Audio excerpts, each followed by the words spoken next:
sea came rushing on either side with a loud noise. We saw people drifting, clinging onto trees, bits and pieces of furniture.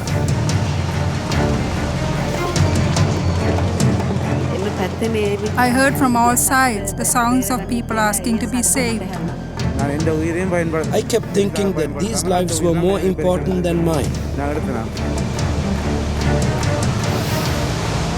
I thought for sure I wouldn't escape. I was praying. I didn't believe we would escape.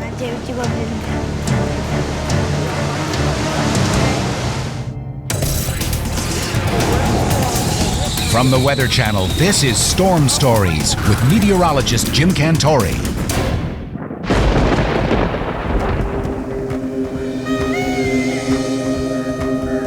December 26, 2004.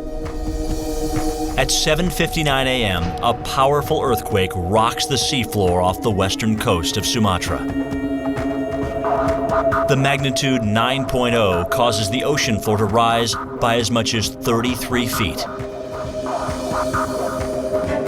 The result? A series of waves known as a tsunami speeds across the Indian Ocean. With no warning system in place, millions of people in southern Asia have no idea what is coming. The surface of the ocean was just like a sheet of glass, so calm, so still, nothing moved. But in just 15 minutes, the tsunami makes its first landfall in Indonesia. Hundreds of thousands scramble to escape the ensuing flood.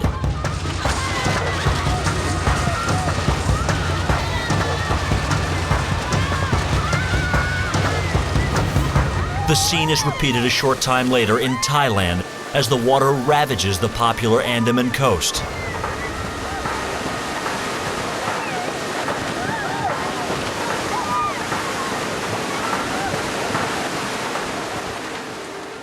The tsunami waves don't stop here. They are now 15 minutes away from Sri Lanka.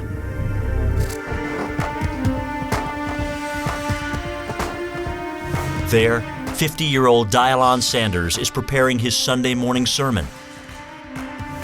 The pastor is a U.S. citizen who came here more than 10 years ago to help with relief efforts. Sanders sold his home in Maryland to build an orphanage, the Samaritan Children's Home. We have Sunday services here, and we have about 25 families who attend these services every Sunday from the village and from over across the lagoon there. The orphanage is in the village of Navladi, a small fishing community of 2,000 people. Sanders works with his wife of 10 years, Kohila, a Sri Lankan native. She helps take care of the home's 28 orphans, along with the couple's 3-year-old daughter, Hadassah. I took my child for a morning wash and fed the child her breakfast. Then I started my other work, which is cooking for all of us. Out on the lagoon, another villager is working hard to take care of his wife and 2 children. Ravi Nahuleswaran is a local fisherman. He's lived in the Batikaloa district his entire life. This morning he's trying to catch shrimp to use as bait, but it's not going so well. I threw the net, but I couldn't catch any shrimp, so I went to the other side. I went to Navaladi and we caught 230 shrimp. I said, we don't have many shrimp, so we can go out to sea.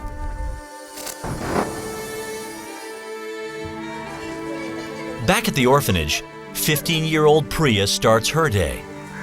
She's been at Samaritan 4 years now. My mother is in Polomalai. I have no father. I don't know where he is. This morning, Priya is doing chores with 17-year-old Sarojini. She's been here for 3 years. We had to sweep the floor of the chapel and the garden because guests were coming for Sunday services.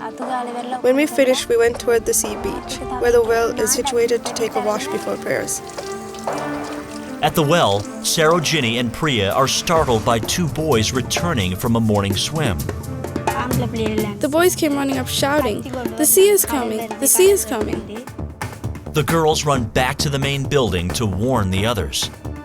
Kohila is in the kitchen tending to her daughter and getting ready for lunch. I asked one girl to bring in all the spices. As I was saying that, Sarojini came and told me the sea was coming. Kohila drops everything and runs to tell her husband. It was only when I was running towards the pastor's room that I saw the sea before me. She burst into the room. I'll never forget the look on her face. And I knew that there was something awfully wrong. And so she said, the sea is coming in. As it was coming, it looked just like a normal wave, but a little bit higher. It got higher as it approached the house. It became greater as it came closer to our gate. It's now 1 hour and 45 minutes after the earthquake. The first wave washes over the village and toward the mission.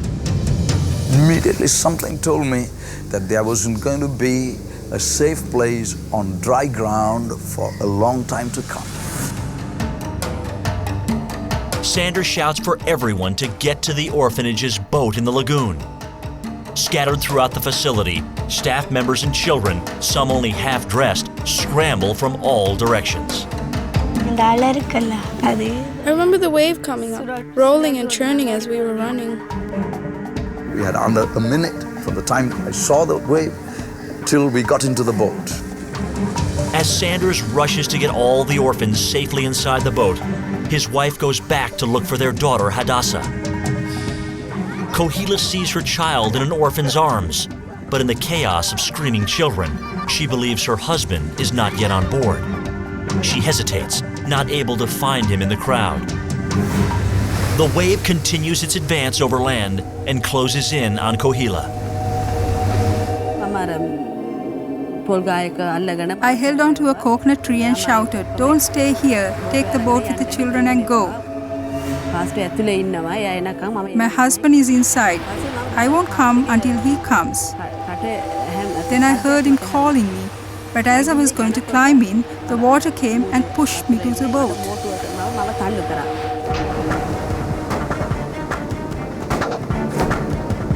I held on, but because of the water, the boat raised and went back.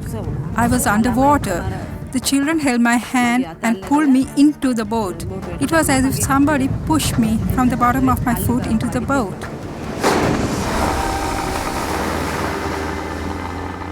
On the opposite end of the lagoon, fisherman Ravi and his friend Raja are on their way home when the water level begins to rise. It's not until Ravi hears Raja's wife screaming from shore that he realizes something is wrong. I didn't know what to do, whether to go home or whether to run. I had to tell my husband. He was the only one who could save our family. The wave chases 28-year-old Cindy Sandrahela as she rushes to meet her husband and Ravi at shore. Several of her relatives scramble into the boat.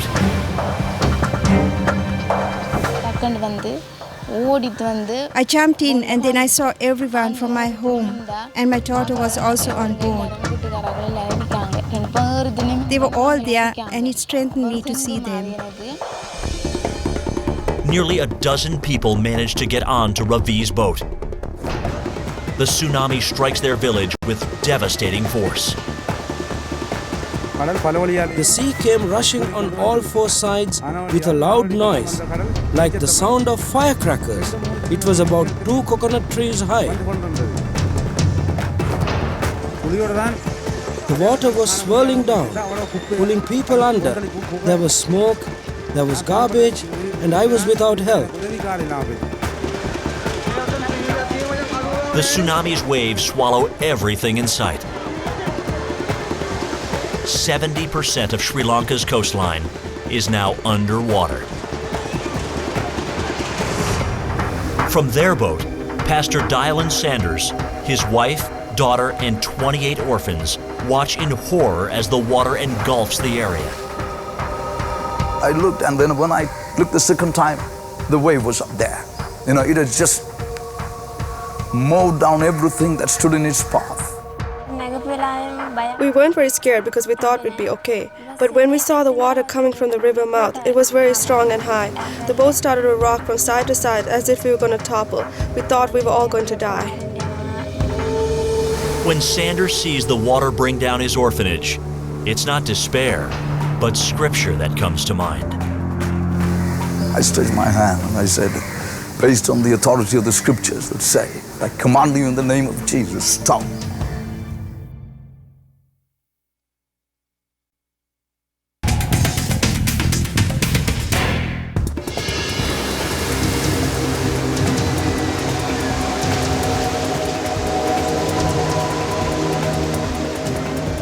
It is December 26, 2004 in Sri Lanka.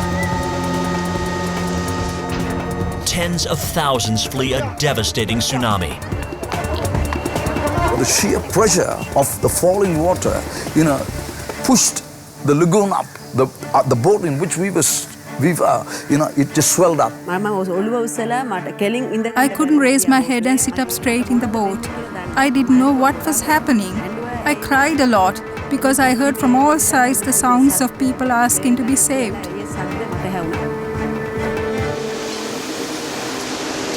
As thousands struggle to stay alive, Sanders tries to steer the craft as far from shore as possible to avoid the mounting debris. The fury and the pace with which it came at us, it was like, 100 freight trains charging at you all at the same time. The pastor said, "Don't cry, God exists. He will take care of all. If you cry, there are children in the boat. The children will also cry, so don't cry." But still, we cried. As the sea claims everything around them, Sanders and the orphans have only one thought. Would we be able to escape or not? Across much of Sri Lanka, city streets have become death traps. People desperately cling to whatever they can. They climb onto floating cars and buses. The pastor keeps his faith. Something deep down told me that we were going to make it. And I knew this isn't the way that I was going to meet my end. And that God is greater than this tsunami. As the group motors far from land, the waves batter Sanders' boat. Waves were lashing at us, from all sides. And every time we got broadsided by a wave, it almost capsized the boat. Sanders realizes the best chance to stay afloat is to maneuver his boat on top of the waves. All of a sudden, we kept climbing. We got on. We kept climbing up. We got on top. But the boat nearly capsizes. As the children scream with fear, Sanders urges everyone to stay calm. I was praying. I didn't believe we would escape. It was only when we saw a wave come from the river mouth that we became afraid, because it came and fell toward the boat. I think it was 30 feet high. It was so tall. The group looks on as those dragged from shore into the water struggle to stay afloat. It's an agonizing moment for Sanders. We saw people, drifting, clinging onto trees, bits and pieces of furniture, whatever they could hold on to, and they were crying out to us. But I said, I'm sorry, but if I even take one more person, we would all go down. But another boat on the lagoon does have some extra room. In it, fisherman Ravi Nahuleswaran rescues as many people as he can. At the time, I was only thinking about those around me, that the people of Navaladi would be wiped out. I tried to save them. I thought, even though I am alone, even if I die, I will help the people and ask God to help me. As his vessel fills beyond capacity, Ravi looks for a safe place to dock. But the water turns even more violent and tosses the boat. Several people are knocked overboard, including Ravi's friend Raja. Raja's wife watches in horror. A big wave came and pushed Raja into the water. I couldn't see my husband. The water was coming up over my head. I thought I would die, and so to save my child at least, I shouted to Ravi in fear, please save the child. Ravi holds on to Cindy and her child as Raja swims to safety. Others are not so lucky. People were crying desperately. But by the time I got to them and reached out my